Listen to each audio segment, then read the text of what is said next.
Test, test. 1, 2, 3. Test, test. Part of summer is swimming in my pool. Oh, summer. It sounds good right now after what we just experienced, doesn't it? Grilling out, lawns being mowed, and pools opening. These are some of the things we expect with summer.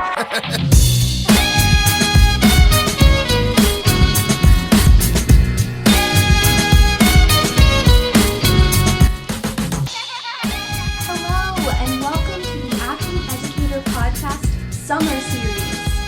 Hi, guys.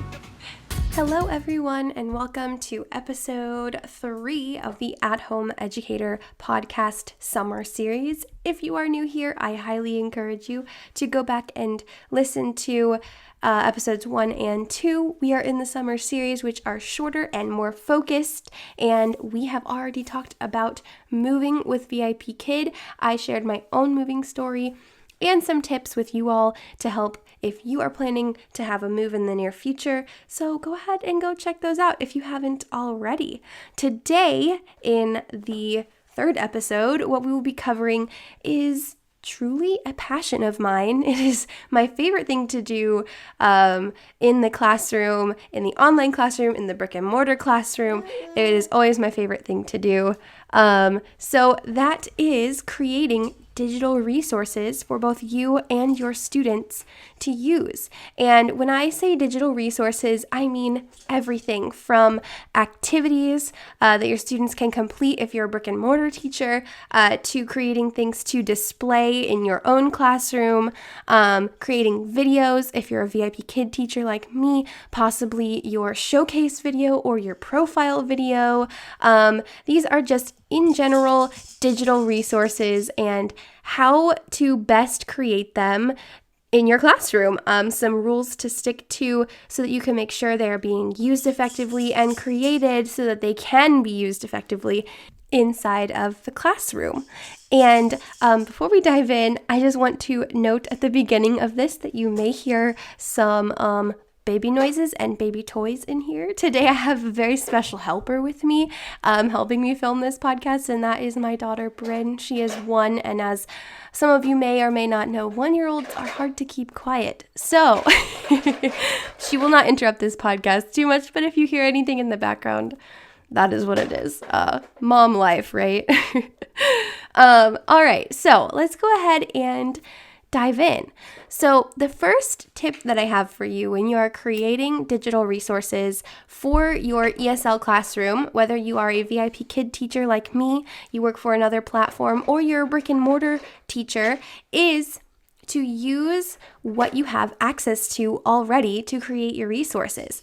You do not need to go out and buy, something crazy to create any resources. You don't have to go buy Adobe Photoshop or Adobe Illustrator. You can literally use things that are free and that you can sign up for just with an email address. My favorite platform to use for creating resources is Google Drive. On Google Drive, they have a platform that is very similar to Microsoft Office, but it is completely free. Microsoft Office, if you do not have a subscription through like the school that you work through or the school that you go to, you have to buy that. But if you use Google Drive, they have programs that are very similar to Microsoft Word, Microsoft Excel, Microsoft PowerPoint, all of that stuff. It is called Google Slides, Google Sheets, and Google Docs. So it's super easy to sign up for. I have already talked about all of these free resources that you can use to create digital resources in a previous podcast. So I will go ahead and link that podcast in the description, as well as a link to sign up and create a Gmail account so that you can use those resources.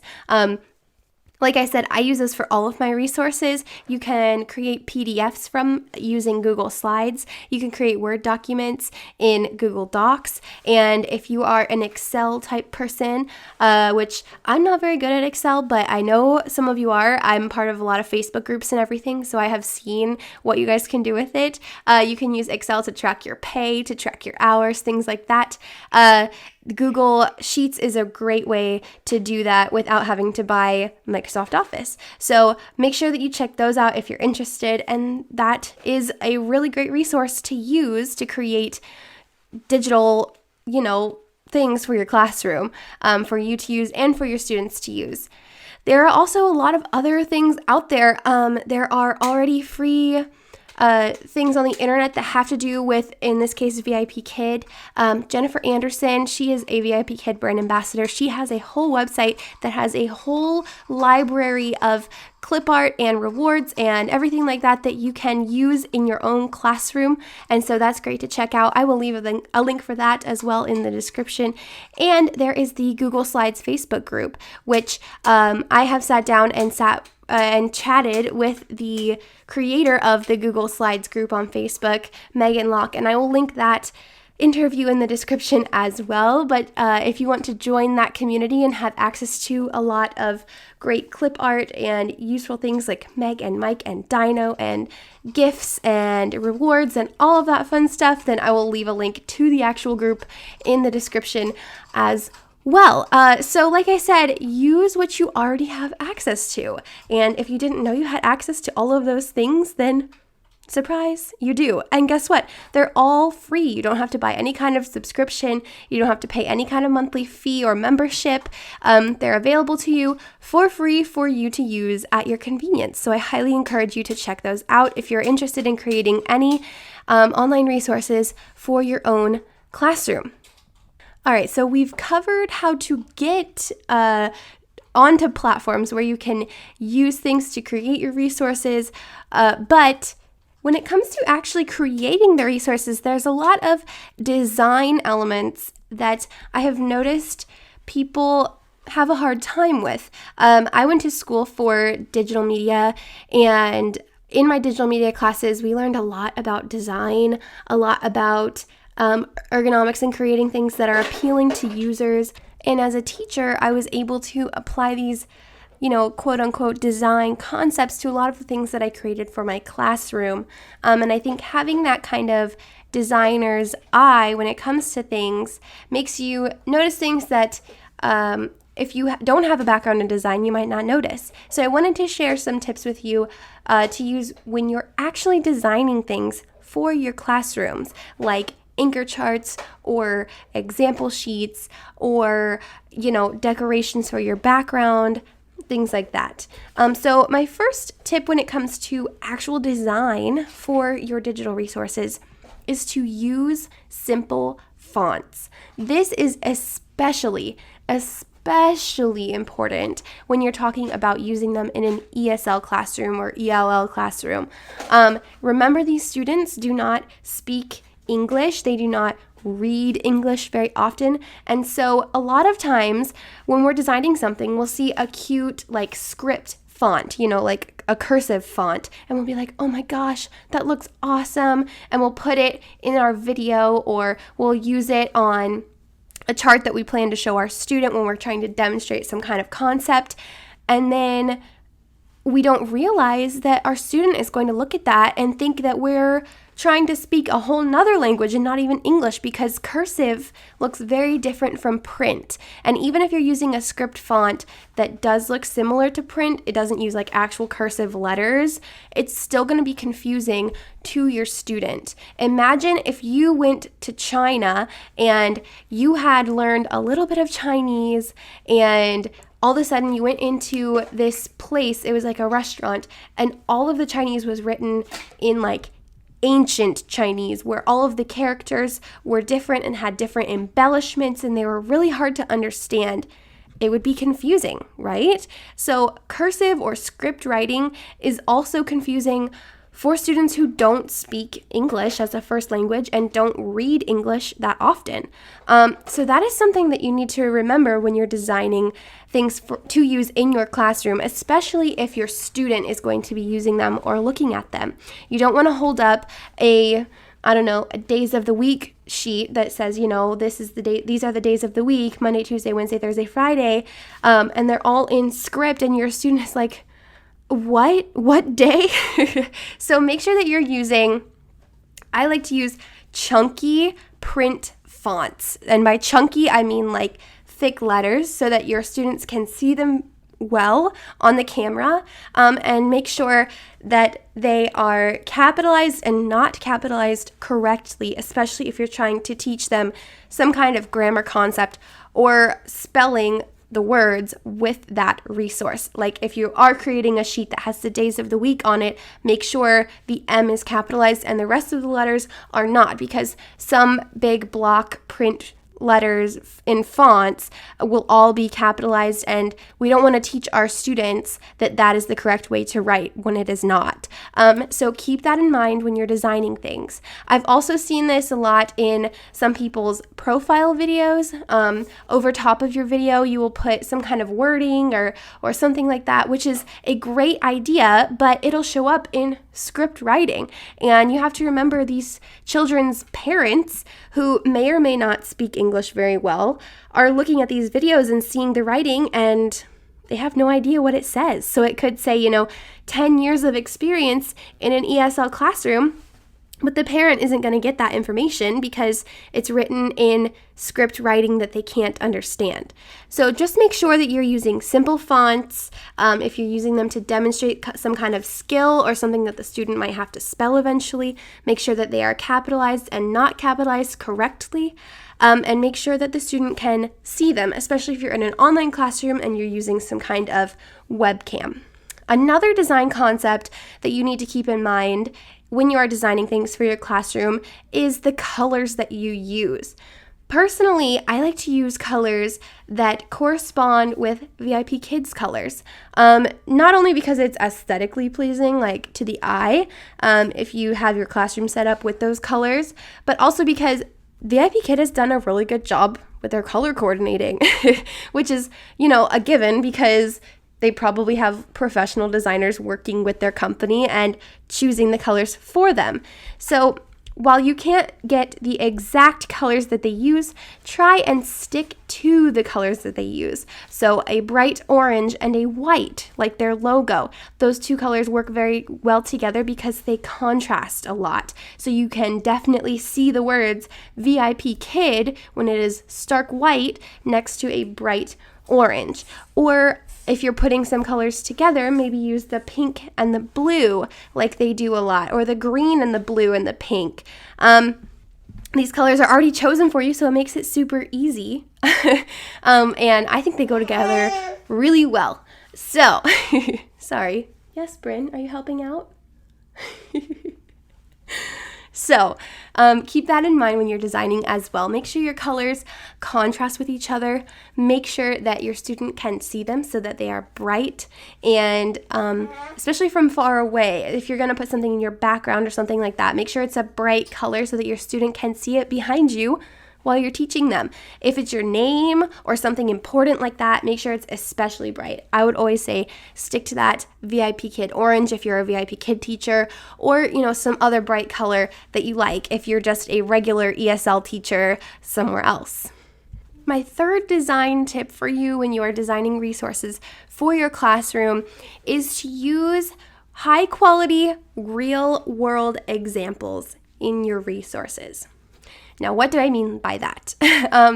With VIPKid especially, we have to teach a lot of lessons that have to do with animals or different countries or foods, right? Because we're teaching them conversational English, and those are things that come up a lot in conversation, especially food. I don't know about you guys, but I talk about food a lot.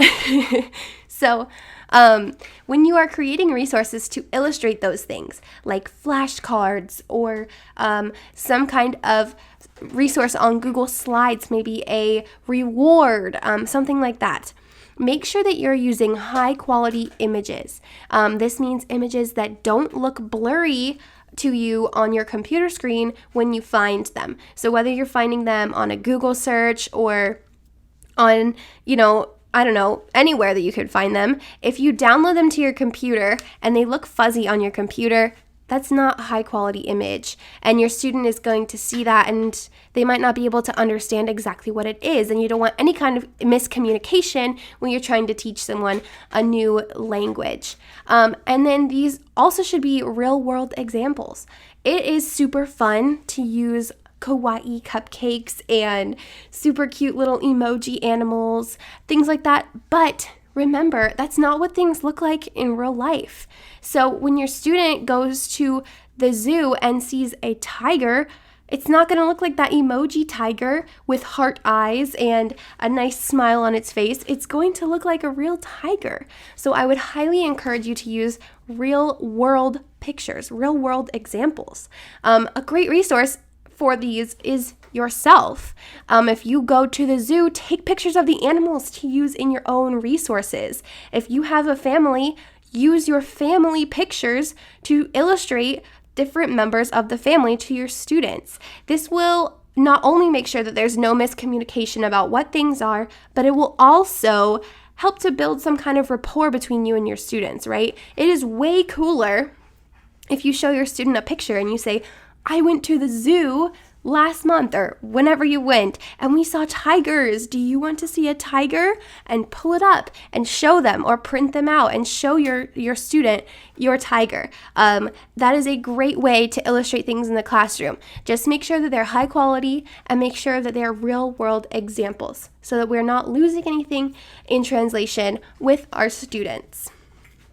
All right, now, my last and final tip, I promise. I told you guys I was very passionate about this, so I could talk literally for hours, but I'm trying to keep these ones short. Maybe I'll do a part 2.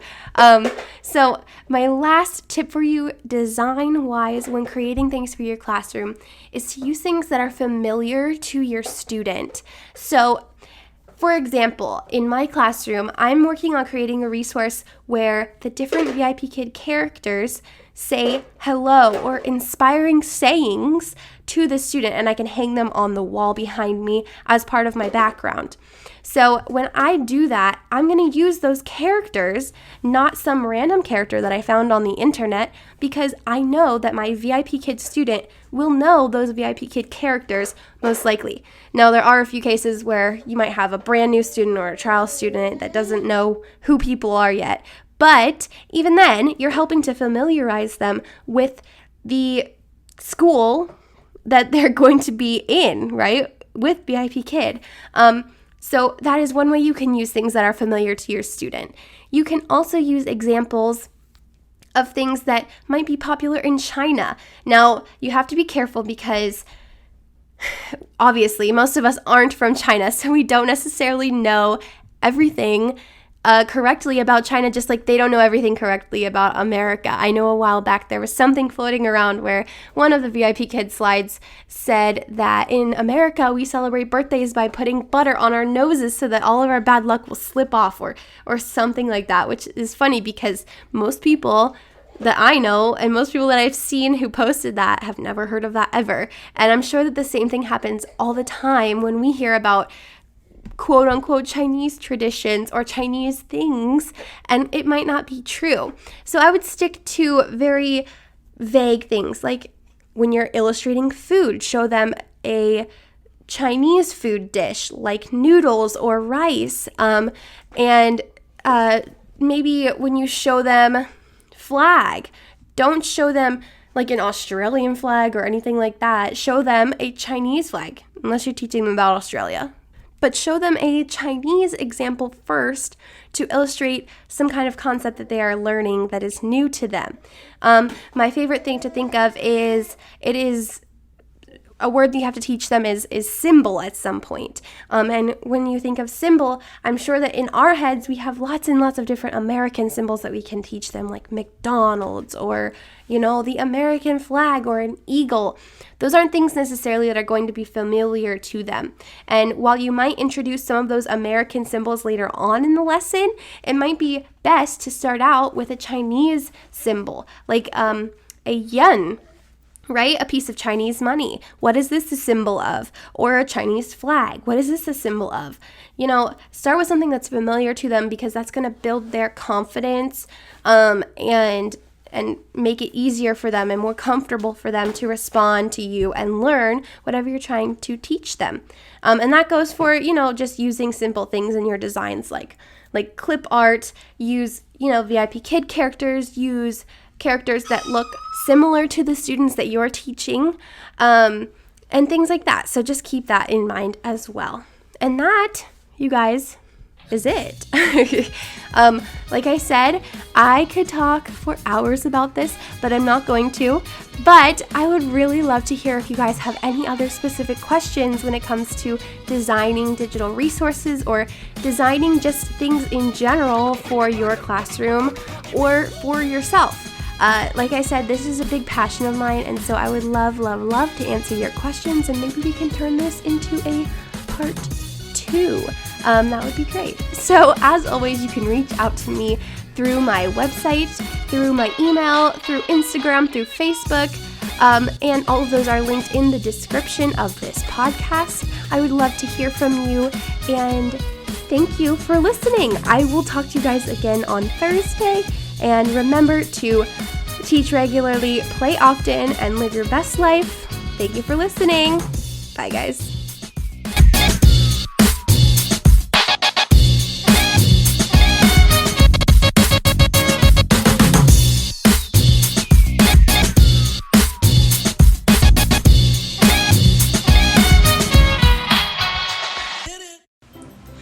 Thank you so much for watching all the way to the end of this podcast. If you haven't already, go ahead and subscribe and click the bell so you are notified when I upload a new episode. Also, you can check out my website by using the link in the description below, and all of my social media. I am on Instagram and Facebook, and I would love to meet you on there as well. And if you're interested, you can check out some of my older videos and my new videos here and here. Thank you for watching. Bye. Say bye-bye. Bye-bye. Oh, there it is. Bye-bye.